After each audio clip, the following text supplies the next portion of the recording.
Hey, what's up, everybody? Sarah here. So this video is a message to the class of 2020.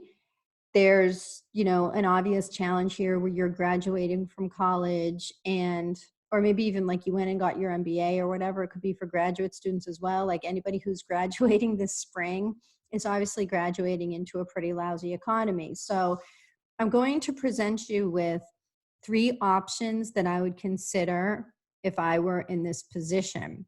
So the first thing to realize is this is obviously not an ideal scenario. The job market was great up until about a month and a half ago, and then things started to cave in. But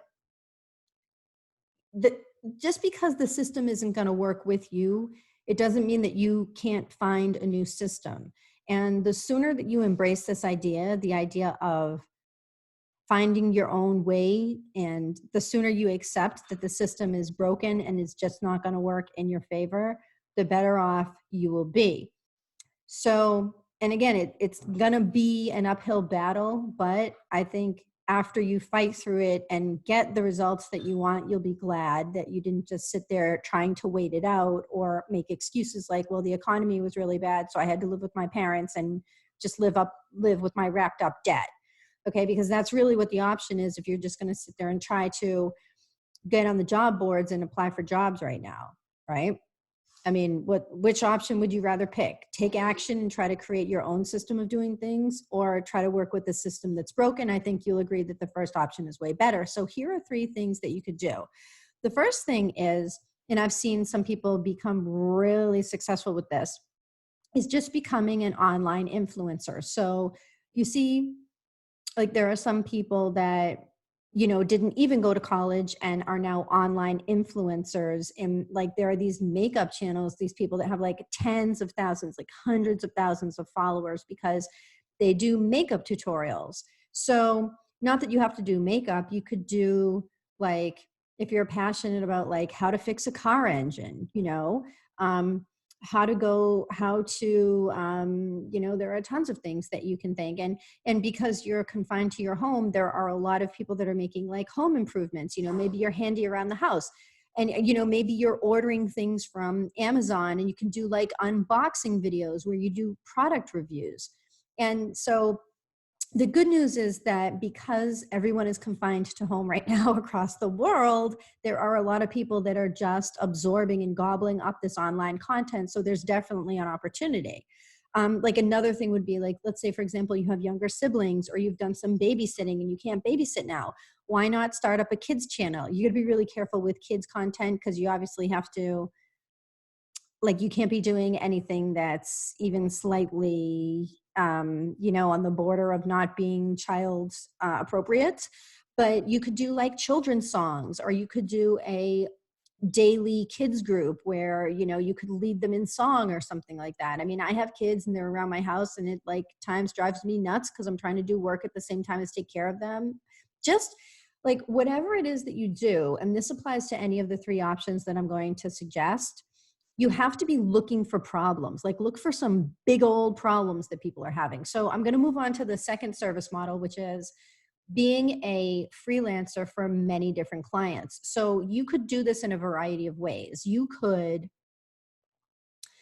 go onto like the Fiverr website, or I think LinkedIn is starting something right now like this, but you could just position yourself as a freelancer for hire. And you may say, well, I'm a college graduate, like what skills do I have? You actually have more skills than you would think.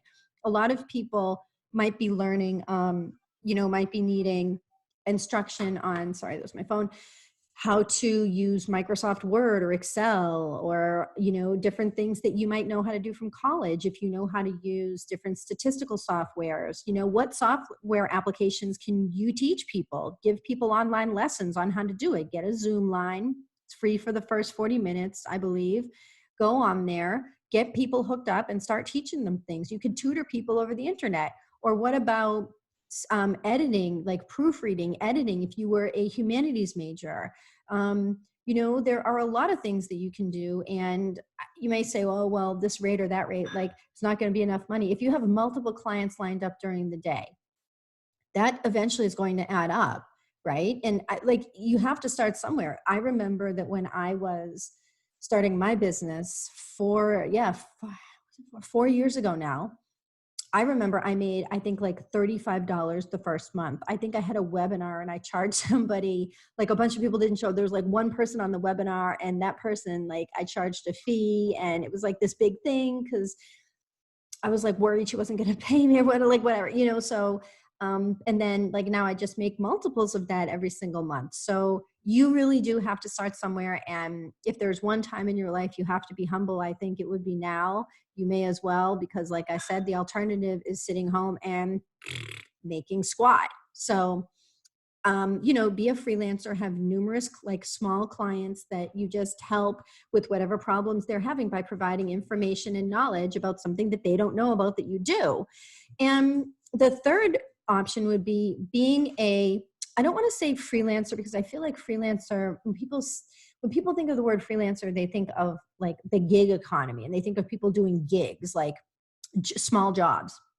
This would be more of a consultative role. So I would position yourself as maybe a consultant to businesses. So for example, with businesses laying people off, they may have a need for someone with some like accounting skills that can just help them to tally up the payroll. Go get 3 clients. This is a business model where it's not going to ramp up as quickly because you have to find the clients and their bigger engagements. Like you want to sign them onto a monthly retainer. So you want to get them to pay you, like, let's say like 500 a month, 200, 1,000 a month, whatever it is, depending on the amount of hours that you do an hourly rate kind of a thing too. But you basically want 3 major clients, and that way you have diversification in case one of them decides they don't want to work with you or they go out of business or whatever. You're still only down 1 client at a time theoretically. So you want to just, but 3 clients is enough that you could still have enough time during the week to focus on them and be okay. And the great thing about this model is that a lot of times you'll see that when the economy comes back, a lot of these companies will ask you, like, you are our consultant, would you like to come on full time, and we'll give you benefits, etc. So all of these options are, I think, great options for somebody who recently graduated from college. Don't be discouraged. I know it's easy to feel like there aren't many opportunities, but the simple fact of the matter is that you're going to have to go out there and hustle and earn it. And this is a skill, I think, above all, if you're going to be in the business world, that will come in handy. And I think it's best to learn it first, actually, before you even learn any practical skills or go work for a business. I know I myself didn't become an entrepreneur until over 10 years after I was out of college. And I kind of wish I had maybe gained some of these entrepreneurial skills sooner, because I think they really would have given me a lot more flexibility. I think it would have made me a better business person, a better employee when I was employed, if I understood conceptually, like, how do you make deals? How do you negotiate? How do you create value for a business? I really was not grasping that fully until it was on the line, and it was like I wasn't going to get paid as an entrepreneur unless I did that. So don't despair. I think it's a lesson better learned sooner than later. And like I said, just try one of these business models. Don't get discouraged. Just find the one that works for you and keep trying, and eventually something will work. And I would love to have you here on my channel for future advice. So thanks for watching.